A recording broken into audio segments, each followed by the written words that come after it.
datang di Cikgu Leni Channel. Oke, pada video kali ini saya akan membahas mengenai apa sih PPPK itu dan apa tes PPPK sama dengan tes CPNS. Oke, next saya sebutnya P3K ya. Oke, jika di benak kalian masih muncul dua pertanyaan tersebut, maka kalian wajib menonton video ini sampai selesai.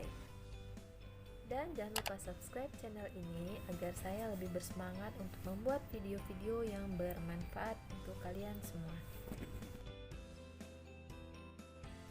Baiklah, kita mulai dengan Permen PAN RB nomor 2 tahun 2019 tentang pengadaan pegawai pemerintah dengan perjanjian kerja untuk guru, dosen, tenaga kesehatan, dan penyuluh pertanian. Pada bab 1 Ketentuan Umum pasal 1 ayat 1, pegawai aparatur sipil negara yang selanjutnya disebut pegawai ASN adalah pegawai negeri sipil dan pegawai pemerintah dengan perjanjian kerja yang diangkat oleh pejabat pembina kepegawaian dan diserahi tugas dalam suatu jabatan pemerintahan atau diserahi tugas negara lainnya dan digaji berdasarkan peraturan perundang-undangan. Nah, berdasarkan ayat 1, ASN itu terdiri dari PNS dan juga P3K.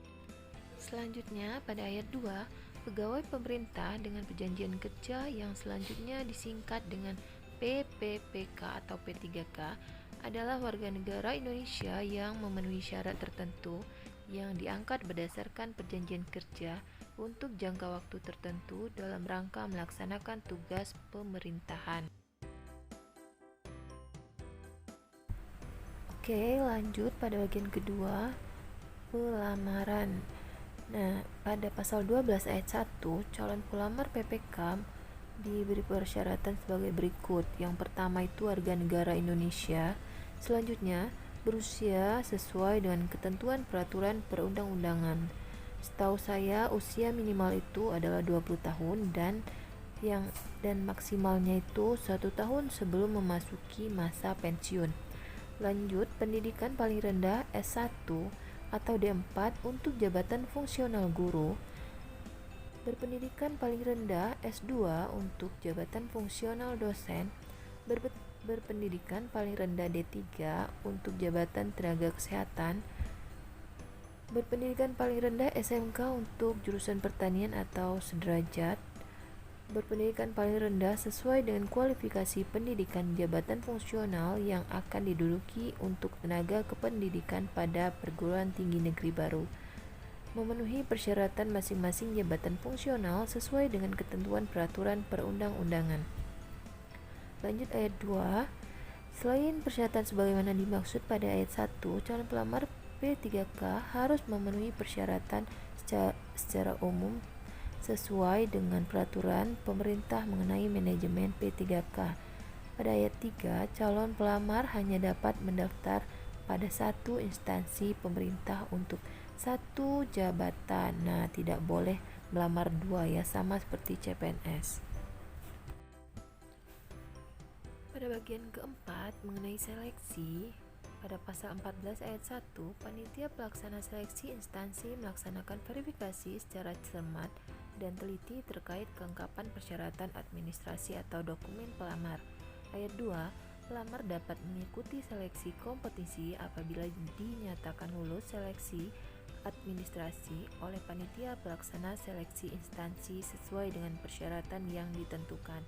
Nah, pada pasal 14 itu kita sebagai calon P3K daftar dulu, terus kita melengkapi persyaratan administrasi, selanjutnya diseleksi. Nah, setelah lulus seleksi administrasi baru kita bisa lanjut ke seleksi kompetensi. Oke. Lanjut pada pasal 15. Nah, bagi kalian yang bertanya apa sih yang diujikan pada tes P3K, ini dia. Ada tertuang di dalam pasal 15 yang diujikan dalam P3K itu. Yang pertama, kompetensi manajerial. Yang kedua, kompetensi sosiokultural. Yang ketiga, kompetensi teknis. Nah, ada 3 yang akan diujikan.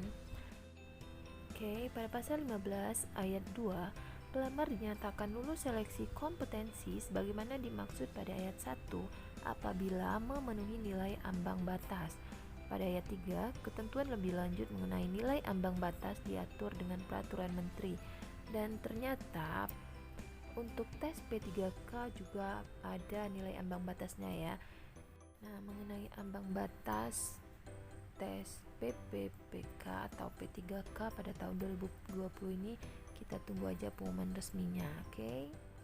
Nah, bagi kalian yang masih bingung apa sih kompetensi manajerial atau kompetensi teknis dan kompetensi sosial kultural, di sini dijelaskan kompetensi manajerial adalah pengetahuan, keterampilan, dan sikap atau perilaku yang dapat diamati, diukur, dikembangkan untuk memimpin dan atau mengelola unit organisasi. Sedangkan kompetensi teknis adalah pengetahuan, keterampilan, dan sikap atau perilaku yang dapat diamati, diukur, dan dikembangkan yang spesifik berkaitan dengan bidang teknis jabatan.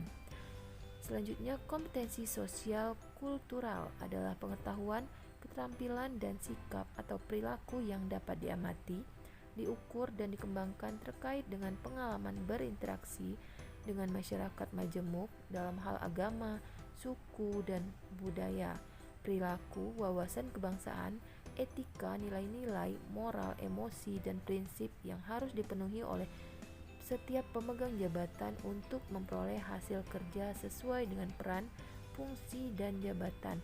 Nah, kalau saya lihat di sini, sebenarnya soalnya itu lebih banyak mengenai kepribadian ya.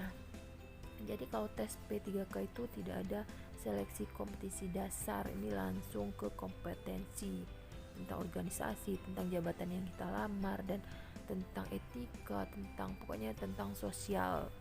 Oke, jadi begitu ya. Nah, khusus formasi guru yang berhak mengikuti seleksi P3K. Yang pertama itu adalah guru honorer negeri ataupun swasta yang sudah terdata di Dapodik. Nah, bagi kalian yang sudah mengajar di sekolah negeri ataupun di swasta, pastikan kalian itu sudah terdata di Dapodik. Yang kedua itu bagi guru yang memiliki sertifikat pendidik. Nah, yang syarat nomor 2 ini berlaku untuk mahasiswa yang baru tamat dan sudah memiliki sertifikat pendidik ya. Yang nomor 3, guru ex honorer kedua yang sudah terdata di BKN.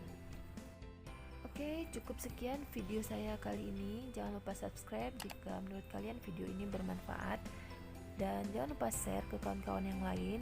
Bagi kalian yang sedang berjuang untuk ikut seleksi P3K, saya doakan kalian sukses. Jangan lupa belajar, semangat, jangan mudah putus asa. Wassalamualaikum warahmatullahi wabarakatuh.